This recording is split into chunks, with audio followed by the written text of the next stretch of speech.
All right, as many of you know, Buttercup badly needs a hoof trim. I have not been unaware of this. I have not been able to get someone out here that works at a dairy or otherwise. Most of the farriers around town be like, I just do horses. And no one would come out. I've tried. I had a couple guys lined out. They never showed. At this point, we're just gonna do it ourselves. She's gonna sit here and eat grain. My mom is keeping her busy. She's excited to be back in the stanchion. This is where she gets milked.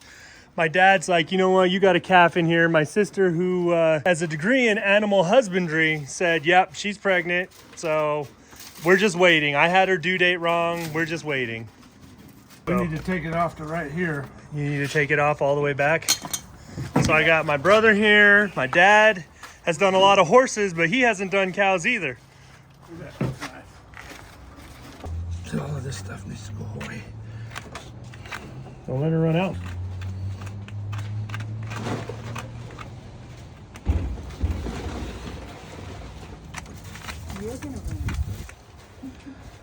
Okay. Doesn't look like we've taken enough off, but I've taken about 1.5 inches, maybe more off. You can see all the little hoof. But I'm just trying to shape it here a little bit. Hopefully this will help her wear it down. I'm not a pro, I've never done this before. So we're trying not to hurt her. Her hoof's starting to get pretty soft as we go back. I probably realistically need to bring her back to about right in here. But we're gonna give her a break because we've taken so much off, and I wanna see if maybe she just wears it down a little bit now that we're shaping it some. And I had the grinder out with a little like wood carving attachment, and that actually worked pretty good to clean that hoof up over there. But she is tired and done. You can hear her mooing, and she wants out of here. So we're gonna give her a break and let her go eat, and maybe try again another day. Overall, though, this is front hoof much better than they were, and I'm pretty happy with how much we were able to take off without hurting her. All right, so we got the fronts, I think, pretty close to where we want them. These are still too long, but she's done for the day. She's starting to kick a bunch and just fighting us every time we grab her hoof. She was starting to trip around a bunch, so we had to get something done. So the fronts, you can see, they're pretty much right where we want them. It's an ugly manicure, but she's gonna get out here and walk around in the dirt and smooth those out.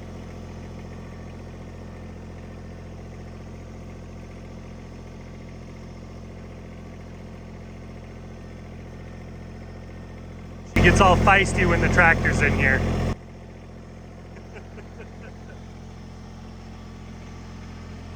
I'm trying to move this dirt. Look at her. She's over there rolling in it.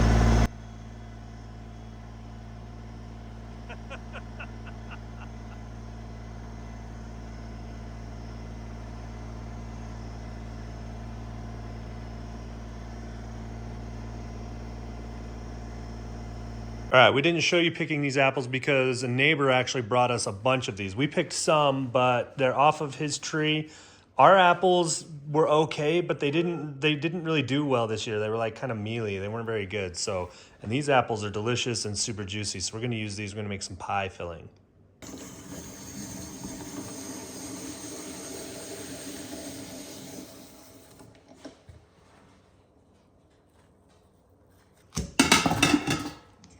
All right, we had to get out the big pot. We're just cooking them in the canner.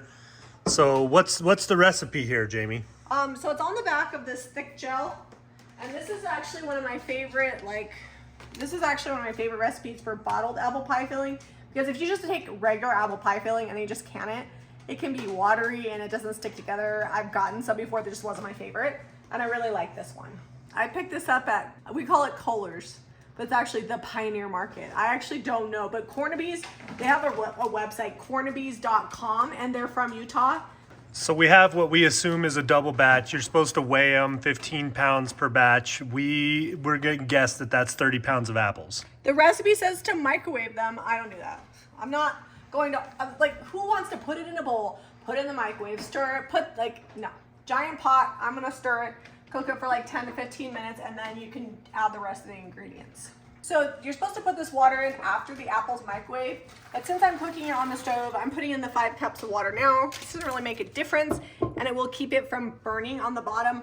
Plus, this is a very heavy bottom pot, so it's really nice because you have to work really hard to burn things in it. At this point, we're just winging it.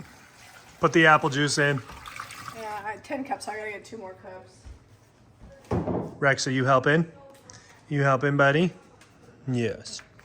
Just waiting for any scraps that might fall to the ground. Yes, he loves apples.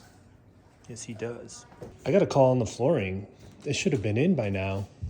Yeah. We're not going to get it in before we go to England, but... Oh my God, I told you that we wouldn't even if it came, like, how would we have 10? Okay, so next up, we have... Squirrels. I'm just like, it's never gonna happen for me. The flooring will get in. We'll get it in. Before Christmas, and then my new... And your new table to go with the new flooring and your new Comment chairs. Comment below if you think Zeb should build the new kitchen table on this channel or on Jamie Ray Vintage. Because I think on this channel, and then we'll like finish it on... Do you want to see the wood turning? I can turn some mean chair and table legs. Candlesticks. Are you getting it in there? Yeah. Oh, you're measuring. I was wondering why you're being so delicate. I'm measuring. You need a 1.5 cups of lemon juice. All right. 1.5 cups of lemon juice. That's all the liquids. And then... Then you put the thick stuff gel in? Yeah, I'll let you do that because it's a mess. So we need to get cinnamon and nutmeg and thick gel and sugar. So last year we made all of our pie filling with coconut sugar. The apple pie actually wasn't that bad. The peach pie filling would have been much better with regular sugar. I think there's a time and a place for trying to be healthy, but we don't eat that many pies like over the holiday season. It's mostly just for special events. So I'm using regular sugar. It tastes better. So how many cups do we need total? Because that's basically a double batch. 11 cups of sugar. So if you fill that up to the top, that's 8. And I forgot to grab, we actually have some really great measuring cups and spoons at the shop that you can pick up on JamieRayVintage.com. I'll have Zeb drop a picture in. The reason why I like the ones that we just came in is because they have the measurements embossed in the cups and on the spoons, so that way you never have to worry about it. Like if you need like one set to last you forever, these are the good ones. But if you're doing this, one of these big measuring cups does come in handy. Has a lot of sugar. I think you're a little over 8 there. You're high on this side, low on the other, so you'll be fine. Yeah, and then we got 3 more to go after. I mean, honestly, if you don't hit it just right, it just might not be quite as sweet. It'd be a tart, not pie. So Jamie amended the recipe. She did more cinnamon than nutmeg because in her sweet little heart, she says she likes cinnamon better than nutmeg. Also, you might not know if you buy this, like the big T is tablespoon, the little T is teaspoon. I feel like that's kind of it's kind of a given. Obvious, but normally it like tablespoon is TBS and teaspoon is TSP. So it's definitely an old school, like they think people know what they're doing, this particular brand. Because if you're making apple pie filling to can, you're probably a homesteader.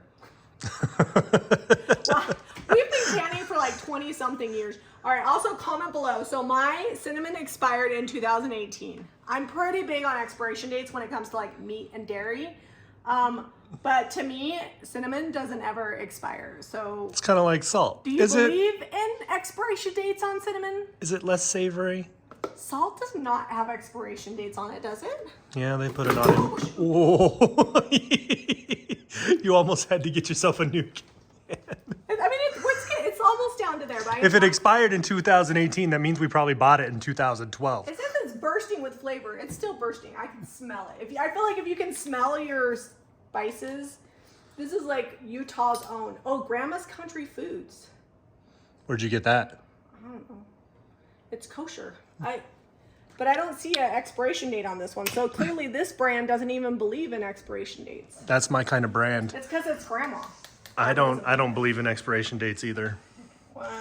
If it smells funny, don't put it in your mouth. It's like a life lesson. Settling your nose is legit your first indicator something's gone bad. All right, if you guys can decipher all of our little changes, we're the best cooking vlog channel ever. I feel like this is like I probably won't write it down either because it won't be the same next time when I do it. I'll have to take a picture of the container. Here we and go. then you can pause it. Pause right there. If you buy it, it's on the back. I really feel this is like cornstarch is what it is. or like cream of tartar. It's just a stabilizing gelatinous agent. So I was like, this might kill me because it says modified food starch. It's waxy maize, which just means it's cornstarch, but I didn't read right here. It's non-genetically modified and gluten-free. So you probably could also use this in like anything you need to thicken, gravy, jam, whatever. So anyways, it's good stuff. All right, this is similar to the ones we carry. I think I got this one secondhand. See how that's embossed? You're never gonna not know. 1.5 cups-ish. And then you cook till it's bubbly. Stuff is a mess. It's everywhere. That's good. That's good. And if it doesn't thicken enough, that's because you just keep cooking more. it. Yeah, I think it'll be fine. I mean, it's getting canned. It's gonna get pressured. All right, Zeb's taller. You're gonna have to stir that. Okay, so we're supposed to cook it on medium heat till it's thick and bubbly. We're starting to get bubbles in the gel. You can see them all in there. And it's pretty thick. It says from 3,000 to 5,000 feet, water bath this for 45 minutes. So we're gonna get it in some jars and water bath it. Okay, so here is our apple pie filling. It's going into the jars. We have washed them all. They're sitting way over there. Gotta sanitize your jars. Gotta sanitize your jars. Zeb's using my favorite ladle. It's actually not one we sell. It's from Martha Stewart. And then our old canning funnel. I probably should find some canning funnels so we can carry. Canning funnel's a die-hard. Oh, we don't need one, but there might be people out there that need one. And they're not like something, I mean, they might sell them on Amazon. I don't know. All right, leave about an inch of head space. That's too full. I know, I'm gonna have to scoop out of that one. It should taste like apple pie filling. That's how you know it's good. Eliza, are you gonna taste test it for me? All right. Get a spoon and get one big Get scoop. some out of this one. It's too full. Eliza's taste testing. I hope it tastes fine. No, take a big scoop. I need like a whole inch out of that. What are you guys doing? You're gonna contaminate my jars. This is a Oh, that's steamy. That's good. That's good. Share with the friends. Share with the friends. No. Get out of my jars. Okay, so our math was close. We made 13-ish quarts. Some of them have more liquid, and we'll just use them for like apple pie topping, and then some of them are just like a perfect. jam. Yeah, it's like a jam situation. It's all gonna taste delicious. These are gonna go in the water bather for 45 minutes with a rolling boil. If you're at sea level, only 35 minutes, but we're almost 5,000 feet, so 45 it is. Okay, we've got 13 quarts. Some are less full of apples than others and more sauce, but that's fine. Apple pie filling is gonna be delicious. In case anybody was wondering why we drive SUVs and we have a Land Rover, we are currently stuck in the mud. I had not intended to come out to the property today, so I am not appropriately footwear to even help Zeb with his current predicament. I love that you have the plastic bag to protect my floorboards with your muddy shoes. Luckily, these floorboards are plastic. You can just hose them off. Can you guys see the ruts? You can see on the left-hand side when we were on the road, and then the right-hand side. It was not raining this hard. Oh, get that shoe out of here. The left-hand side is on the road. Right-hand side is the reason we're currently stuck. What I've learned is always just have a backup pair of boots in the car, because I never know where Zeb's. Look, I'm even like dressed cute today because we were signing for this land. Yep. Oh, there's a bunch down there too. Oh, there's a lot of deer. Look, there's a bunch jumping through the woods. You can see their little white butts. There we go. Zoom in on them. Oh, too pixelated. There's a bunch hopping that way too. Yeah. So we own the side of a mountain. A picture's worth 1,000 words, but we just scared off like 15 deer when we drove up here. I see the little white butt over there. Yeah, they're looking at us. But this is the whole reason why we purchased this property. It's a little remote, it's off grid. Someone's gonna come put a camper out here for the summer and just eat this view up. But the fall color is amazing. And that little valley with the ranch down there, like this is a much better view than the other property we had. Yeah. It's really secluded. I mean, it's winter, so it looks real deserty, but in the summer and spring, like probably from April to end of June, mid-July, all this grass is gonna be green. Well, if we come in and cut out all these fern trees too on our property. I'm gonna go up here and see if I can find the property markers. This is the one we looked at originally. We tried to buy both, so we would have had from that ridge to this ridge, would have been about 9.5 acres, but didn't didn't pan out. So we have this here. Now I'm just gonna hike up here. Look at that grass there. Oh, I think I hear water running.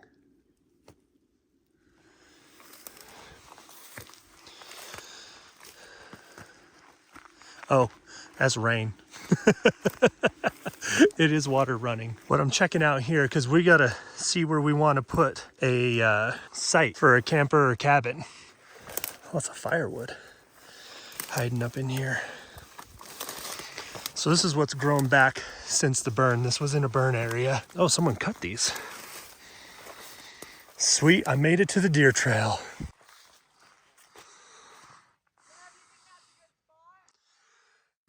I wish you could climb up here in your Birkenstocks. Actually, I didn't get muddy at all. It's just a little grassy. This is where the deer been bedding down, right here. All right, I'm gonna drop a pin and then I'll show you the view. Yeah, these oaks were pretty big. Someone's cut them down actually, these burned ones. That big pine over there, I think, is left on ours. So the cool thing, sun rises. That's east, so sun rises right over these mountains here. So we do have neighbors. Oh, over there. Well, that's kind of a fun rock. That's exciting. This whole grove here, looks like the burn missed it completely, is on the property too. This is where those deer were standing.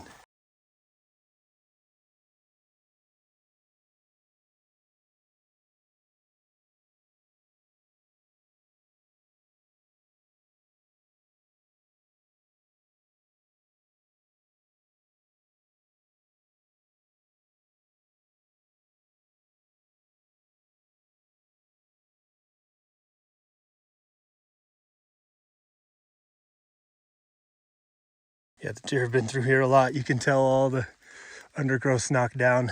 They've been hanging out probably all summer, hiding from the sun, sleeping during the day. Well, I was supposed to be pulling the tomatoes out because we've got frost warning tonight. I don't know that I'm gonna make it. That's a lot of rain. It's rainy and cold. I gotta get the rest of these sunflowers out of here. Mostly because Jamie wants to collect the seeds before they all fall. But we are under freeze warning and these tomatoes just won't turn. So I'm gonna clip them off so that they don't, because if it freezes them, they get all mushy and they start rotting. So we're gonna just get the tomatoes, take them out. I got a bunch over there that aren't turning too. We were kind of hoping to leave them for a little bit, but it's time. We gotta finish getting the rest of these cherry tomatoes off of here as well. Gonna leave a good amount of stem on them there. That way, you know, they can kind of vine ripen, so to speak. These are gonna take me a minute. I could just pull the vines and hang them upside down, but I don't think I have enough room anywhere to hang these while they ripen. So we're just gonna pull the tomatoes. Look, we still got blossoms on here. See if those make it. You know, maybe I'll come back and there'll be a bunch more tomatoes on here. Because next week it's actually supposed to warm up into the 70s for a couple days. We just had this storm roll through and it cooled everything off. The mountains have snow down to like 6,000 feet. I think I got about a quarter of the tomatoes that are in there. But I'm gonna go process these and get them set up so that they can start ripening and unload my bucket and defrost my hands. It's very, very cold. And we'll get some more this afternoon, hopefully. It's not freezing yet and they're not going anywhere, so I'm gonna take a break. Well, we didn't quite freeze. It got down to 37, so 5 degrees off. And I pulled all I could the other day before And you can see it is getting a little cold. That one's gonna have to have some stuff cut off of it, but most of the tomato is still actually really good. But here, it's gonna happen here in the next couple days. We'll get a frost and then it'll mess up these tomatoes, and I don't wanna risk losing them because we've waited all summer to get tomatoes, except for the little cherry tomatoes. We've got like 15 quarts of salsa with cherry tomatoes. But let's see if I can break my box here. That's the goal right now. So I was walking by these eggplants and I thought we might have had an eggplant or two on here. I'm probably gonna leave that guy there. Oh, with the spider too. There's a little bitty one. But I'm gonna pull all these, see what we can do with them. Every plant has like 3 or 4 on there. And you know, I don't think they're gonna produce because the bees are gone, but maybe those are already pollinated. I don't know how eggplants pollinate. Maybe they're pollinated by the wind like corn. Not the biggest eggplant I've ever seen, but looks tasty. We just had 4 hills of pumpkins and we probably got 25 pumpkins or so. That guy's gonna be hanging out there for a minute, stuck in the fence. But I just roll these up and you can almost just roll it to the trailer because they all just kind of cling together. That's heavy though. I might have to split that up. That weighs about 150 pounds or more. It's time for biscuits and gravy because we're like, do we want to go out to eat? We were out making a dump run. And Jamie's like, I can cook or we can go out to eat because I'm hungry now. I'm like, well, let's go have biscuits and gravy. It's hard to eat out because of Zeb's dietary restrictions, and breakfast, I just feel like there are a lot of places that don't make breakfast as good as we do. Yeah, it's Jamie makes really good biscuits, and we have a recipe on it. I think you've changed it though because you use kamut now, right? Kamut, I add more liquid. Maybe we'll write it down. Maybe we'll just do a separate video on it later. Some sausage for the gravy. One of the tricks for not having stuff stick to your pan is to get it nice and hot before you put stuff in it, and your cast iron will be almost like a non-stick. All right, it's time. I'm using the second to the largest cookie cutter in the set that we have at JamieRayVintage.com. It actually comes with all of these, and I'm kind of excited to use them for different things, and they're just so much nicer. Well, what would you use the little tiny one for? To make mini biscuits, or if you needed to make like mini cookies for like a tea party or whatever. And these are really good if you're like making empanadas or like mini pies, like if you need hand pies. Could you use these for tarts? Yeah, if you wanted to cut your crust out before you put it in your tart pan and you want it to be round. I only roll my dough out twice. And my favorite trick is I use frozen butter and I grate the butter into my pancakes. So there's like little pockets of butter and it makes them rise and get flaky, kind of like a Grand's biscuit would be. Yeah, it makes them break apart when you peel them open. Yeah, so yeah. It took me like 12 years to make a decent biscuit. Zeb ate a lot of really crappy biscuits. I never had any crappy biscuits. I mean, if you put enough gravy on But it, these anything. biscuits are like you travel to go get them biscuits. I mean, these are good enough that you could just eat them with butter and jam. The other ones definitely always had to have gravy. So this is like my second roll. I'll kind of very delicately bring it together, add a little bit more flour. You don't want to overwork it. So that's the key. Something sticky. And Redrick's over here popping the tops off of these tomatoes before we wash them. They're about ready to get pressured. We decided we were going to do salsa, but we decided to just do tomatoes on these ones because they're great. If you just go ahead and, if you've got them canned, you can use them for tomato sauce, soups. You can also make salsa with them after they've been canned. It's delicious. Usually like the last biscuit or two is kind of funky because I try not to roll it out. Is that why again. there's always like one funky one on there? I never knew. I'm like, why does this one look like it's been ran over by a truck? That's why. That one's That's not always too the bad. first dibs one. And then this last little one. I mean, they taste the same, but... The You first just know one that always the tastes last better. one. It just has a special part. All right, tell me what's in your gravy.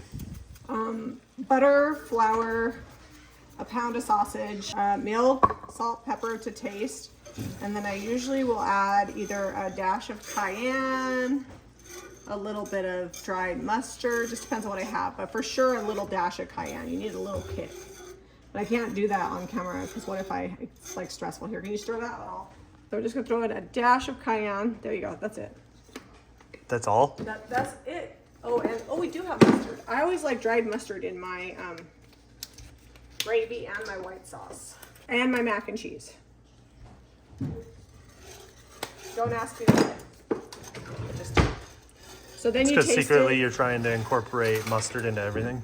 Well, you want it to be decently salty. That needs a little more salt because the biscuits aren't super salty. And the sausage does add a little bit more salt flavor, but it's not as salty as like a bacon gravy. That's good.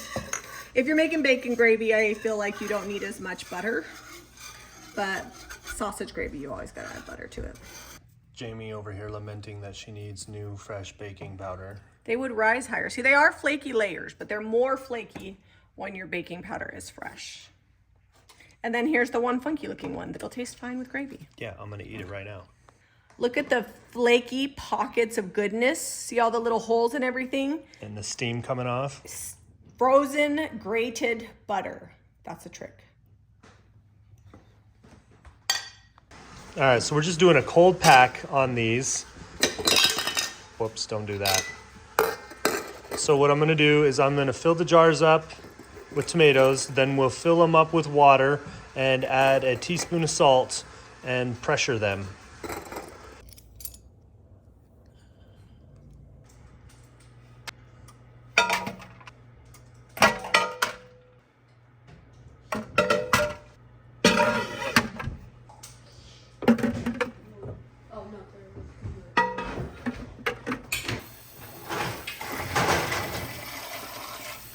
All right, the jiggler's going. We've been holding steady at 15 pounds. Over here, we are making some pizza. We got Jack's rolled out. This is some of that marinara slash spaghetti sauce that we made the other day, and we're gonna get this on his pizza.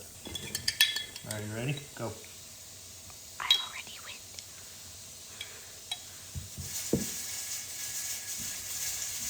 win. Out. Yes. Are we doing pepperonis? Yes. Can I put my pepperonis on? Yeah, you can arrange them in a smiley face if you want.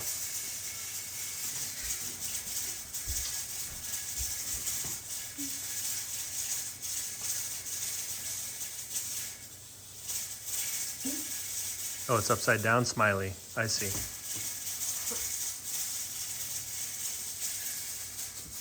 Either way, it's looking tasty.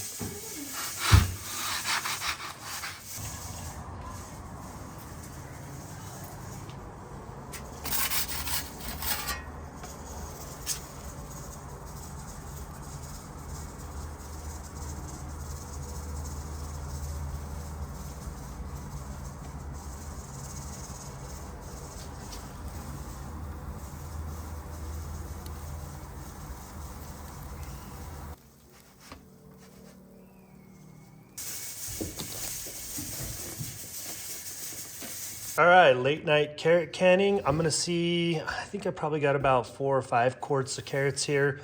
I have more I can process, so we're gonna see if we can fill up the bottom of this canner again.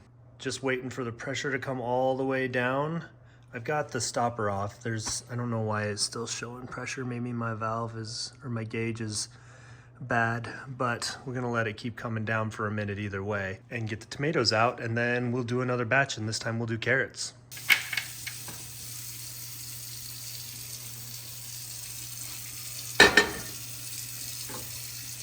Uh-oh, we got into a rolling boil. We lost a jar in here. The rest of them look okay. Well, that's unfortunate. That's a weird break.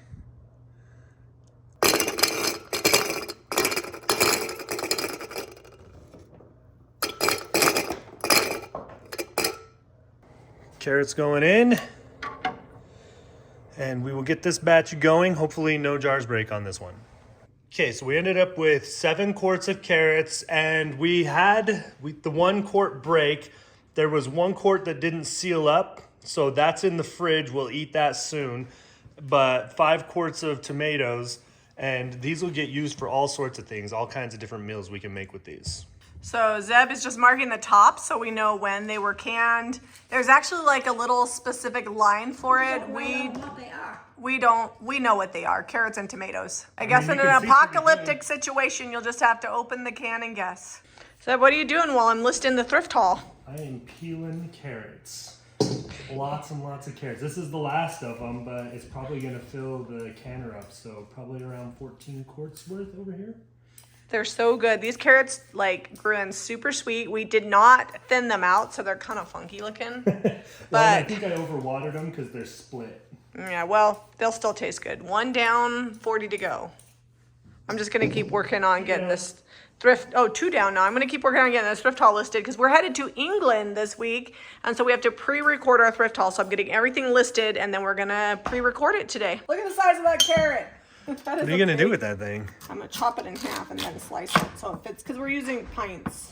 Well, I have some quarts that you're gonna go in the bottom because it's gonna be more than will fit in the pints. So I'm kind of like overfilling it with carrots because there's a lot of dead space, but these are all pressure and then they'll fill in the space over time. At least that's the plan. I'll leave, like I won't fill up a ton of water, if that makes sense.